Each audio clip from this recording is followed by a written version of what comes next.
Hello and welcome to the Cultured Bumpkin. Welcome to this daytime reading of Moby Dick. Haven't done Moby Dick in some weeks, and so I'm trying to get back to it. I love Moby Dick. It's one of my favorite books. People ask me why I like it, and I say, sit down, how much time you got?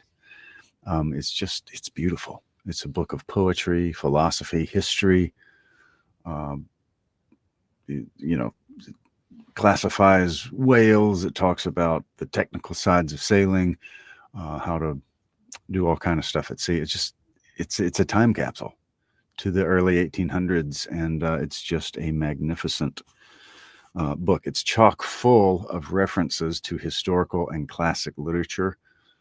Um, I mean, where to begin? It's amazing. So I'm making the audiobook, and I'll put it here on this channel when I'm done, the good Lord willing. Excuse me. And this is chapter 46, Surmises. Though consumed with the hot fire of his purpose, Ahab, in all his thoughts and actions, ever had in view the ultimate capture of Moby Dick, though he seemed ready to sacrifice all mortal interest to that one passion. Nevertheless, it may have been that he was by nature and long habituation far too wedded to a fiery whaleman's ways altogether to abandon the collateral prosecution of the voyage. Or at least, if this were otherwise, there were not wanting other motives much more influential with him. It would be refining too much, perhaps, even considering his monomania, to hint that his vindictiveness towards the white whale might have possibly extended itself in some degree to all sperm whales, and that the more monsters he slew, by so much the more he multiplied the chances that each subsequently encountered whale would prove to be the hated one he hunted. But if such an hypothesis be indeed exceptionable, there were still additional considerations which, though not so strictly according with the wildness of his ruling passion, yet were by no means incapable of swaying him. To accomplish his object, Ahab must use tools, and of all tools used in the shadow of the moon, men are most apt to get out of order.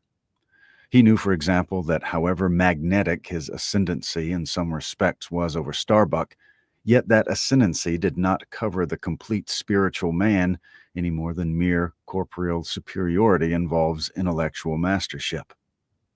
For to the purely spiritual, the intellectual but stand-in sort of corporeal relations. For to the purely spiritual, the intellectual but stand-in sort of corporeal relation. Starbuck's body and Starbuck's coerced will were Ahab's, so long as Ahab kept his magnet at Starbuck's brain.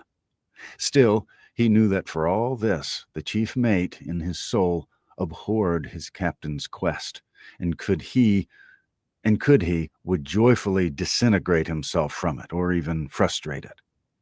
It might be that a long interval would elapse ere the white whale was seen. During that long interval, Starbuck would ever be apt to fall into open relapses of rebellion against his captain's leadership, unless some ordinary, prudential, circumstantial influences were brought to bear upon him.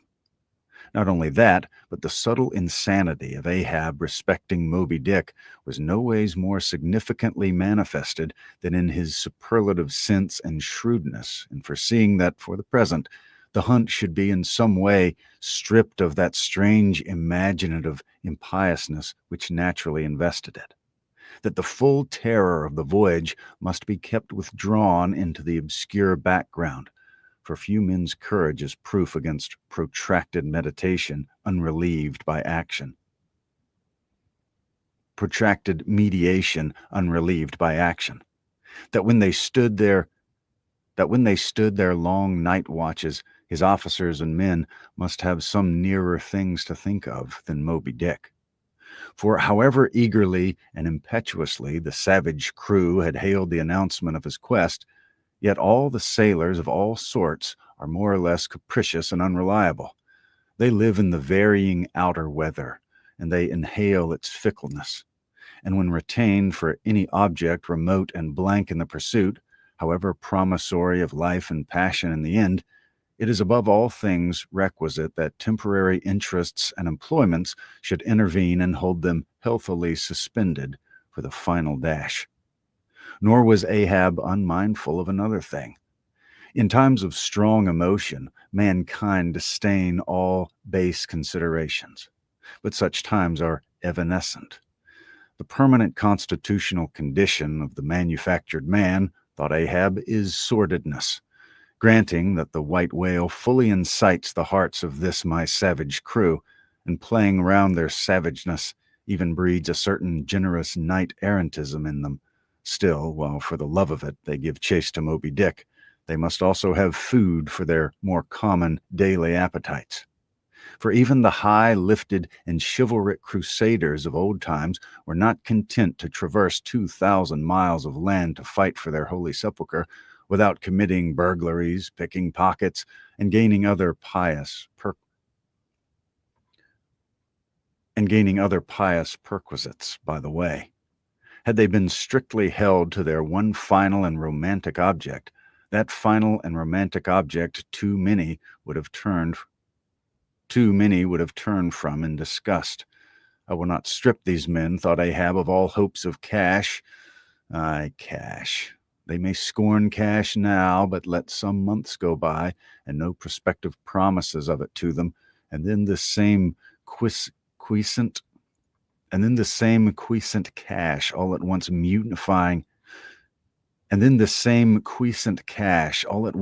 mutinying in them, this same cash would soon cashier Ahab. Nor was there wanting still another precautionary motive more related to Ahab personally. Having impulsively, it is probable, and perhaps somewhat prematurely revealed the prime but private purpose of the Pequod's voyage, Ahab was now entirely conscious that in so doing he had directly laid himself open to the unanswerable charge of usurpation, and with perfect impunity, both moral and legal, his crew, if so disposed, and to that end competent, would refuse all further obedience to him, and even violently wrest from him the command. From even the barely hinted imputation of usurpation and the possible consequences of such a suppressed impression gaining ground, Ahab must, of course, have been most anxious to protect himself. That protection could only consist in his own predominating brain and heart and hand, backed by a heedful, closely calculating attention to every minute atmospheric influence which it was possible for his crew to be subjected to. For all these reasons, then, and others perhaps too analytic to be verbally developed here, Ahab plainly saw that he must still in a good degree continue true to the natural, nominal purpose of the Pequod's voyage, observe all customary usages, and not only that, but force himself to evince all his well-known passionate interests in the general pursuit of his profession. Be all this as it may, his voice was now often heard hailing the three mastheads and admonishing them to keep a bright lookout and not omit reporting even a porpoise. This vigilance was not long without reward.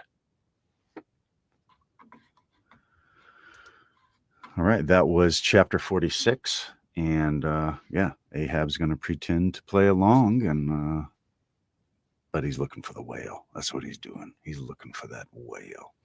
Thank you for watching, whether you're live or catching the replay. Please subscribe if you haven't. And remember, I will be turning this into an audiobook, which you can get for free right here. And you can check out my Patreon and hear them ad-free as when I upload them on there. Thank you very much for listening, and I'll see you next time.